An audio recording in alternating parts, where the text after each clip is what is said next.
ఇంత అభివృద్ధిని మనం సాధించగలిగామంటే ప్రతిసారి కొన్ని చీకటి రోజులు వస్తాయి ప్రతి ఒక్కరికి.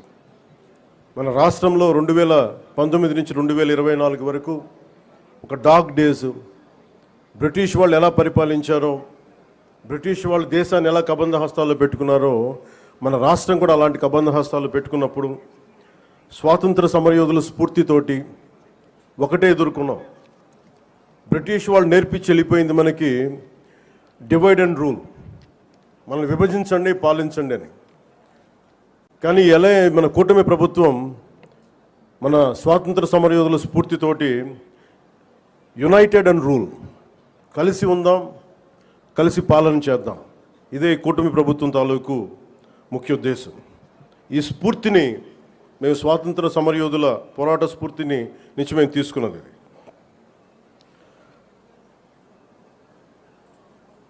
ప్రతి ఒక్కరికి, స్కూల్ పిల్లలకు కానీ పెద్దవాళ్ళకి కానీ ఆగస్టు 15న ఒక ఆనవాయితీగా కాకుండా దీన్ని మనం గుండె లోతుల నుంచి చేసుకోవాల్సిన అవసరం చాలా ఉంది. దీనికి వెనకాల ఎంత కష్టపడ్డారు నిన్న ట్వీట్ కూడా చేశాను. ఇదే రోజు నిన్న ఆగస్టు 14న లాహోర్ డిక్లరేషన్ సమయంలో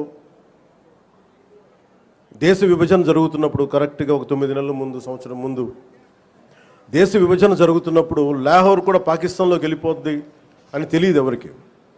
సడన్గా డిక్లేర్ చేయగానే దానివల్ల అక్కడ ఉన్న ప్రజలు, భారతదేశ ప్రజలందరూ వెళ్ళిపోవాలి ఇక్కడి నుంచి అని చెప్పి మత ప్రాతిపాదికన పంపించేస్తే అది ఎంత దారుణాలు జరిగినాయి అంటే ఆగస్టు 14 వరకు అక్కడ రాత్రికి రాత్రి కొన్ని దశాబ్దాలుగా, కొన్ని శతాబ్దాలుగా వాళ్ళ దేశం, వాళ్ళ ప్రాంతం అనుకున్నది పరాయి దేశం అయిపోయి అక్కడి నుంచి పారిపోయి ప్రాణాలను అరచేతులు పెట్టుకొని రావాల్సి వచ్చిన పరిస్థితులు.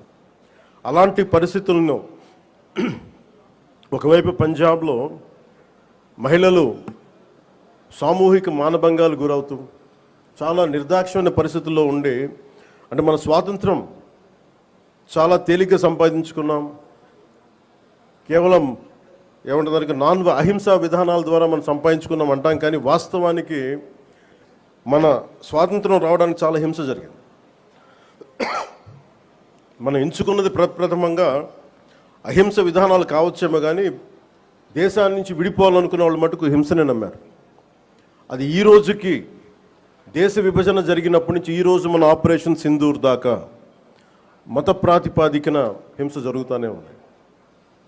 ఎక్కడ కూడా భారతదేశం తన లౌకిక విధానాన్ని ఎప్పుడు మర్చిపోలేదు.